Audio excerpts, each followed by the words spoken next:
Everyone, Taylor here. In this video, I want to talk about the biggest change that I've experienced, which is how I think about money, how I feel about money, how I obtain it, all leading me to make more money than I ever have before. So if you like this kind of content, please consider subscribing to the channel, throw a thumbs up so the YouTube algorithm can show this to somebody else who deserves this kind of content. Part 1, what is money?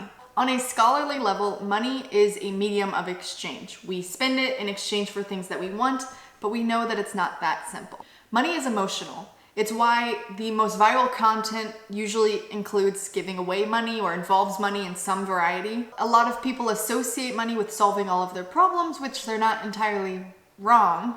And this study even proved that money really does buy happiness. But I think a lot of us, and I can speak for myself on this, being that this was me a couple years ago, see money as very one-dimensional. I have it, so I spend it. I don't have it, so I want it. But when you're in that emotional, one-dimensional chasing mindset, you can't see what money really is. I want you for one moment to consider that maybe you do have a toxic relationship with money, which is stopping you from obtaining more money. In reality, money equals value. This only means anything because we apply value to it. Without it, it is just cotton and dirt. Now, this alone is a really deep topic, which maybe we can cover in another day. So let me know if you're interested. But let's just plant the seed. Money equals value. You grow more money by providing value.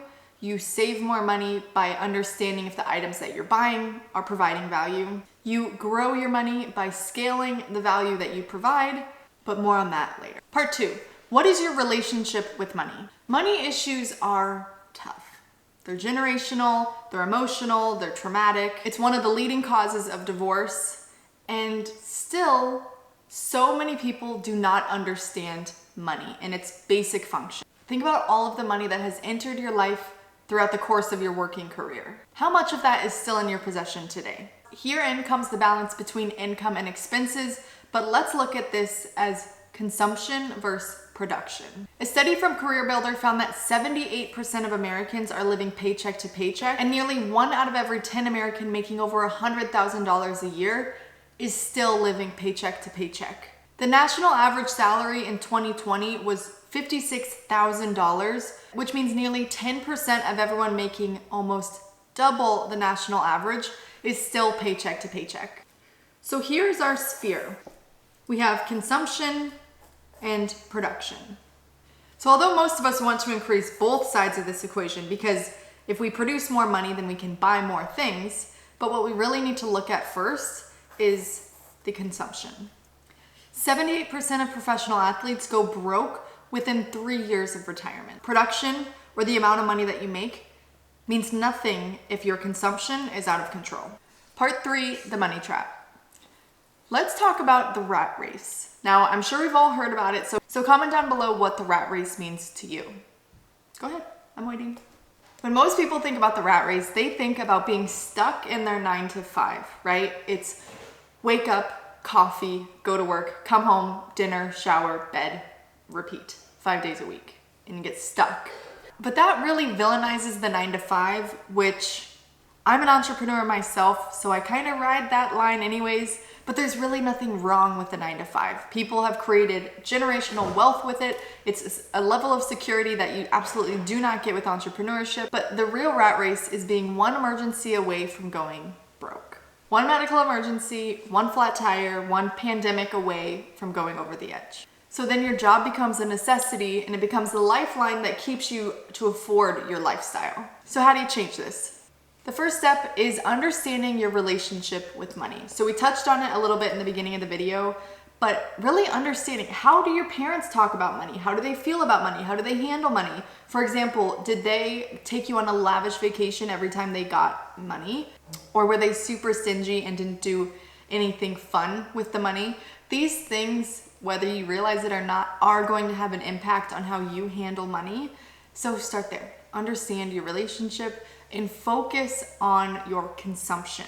Number 2, control this behavior with a budget. This is setting up systematic plans so you know how much you can spend in each category that leaves you fulfilled but still living below your means. I actually have an amazing budget template. I've been using it for a couple of years now, and I've started sharing it with you all and have had great reviews. So if you want to check that out, you can find that in the description down below. Number 3, start an emergency savings fund. This is generally 3 to 6 months of expenses in a savings account. And I know from my own experience, this is really easy to overlook because it sounds unnecessary in the moment. But let me tell you, if you are like me, you probably charge everything on your credit card and then pay it off at the end of the month to get the reward points.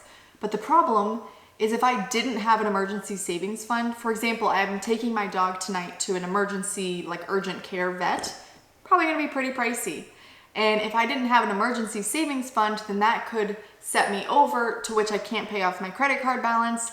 And then I start accruing that 20% interest or whatever ridiculous credit cards are. So again, it's called an emergency fund for a reason. We don't foresee emergencies, they just happen.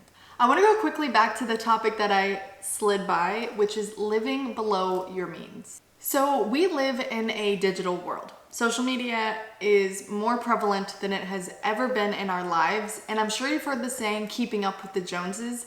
Well, this is no longer your next door neighbor and your boss, you know, this is everybody. I can scroll my TikTok and find so much flash that now we're trying to keep up with people who don't even know that we exist. All of this is not to say that consumption is bad, because it's not. It's nice to have goals of things that you want. I also have goals that are purely materialistic consumption, I'll be honest. So I really want you to ask yourself something. Do you want to look wealthy, or do you actually want to be wealthy?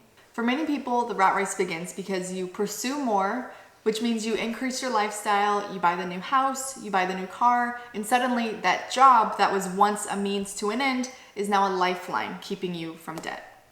The topic of money is abstract. It's deep, it's emotional. Some people are very gatekeeping about it. Other people swear by drop shipping and e-commerce, and you know, it gets complicated really fast.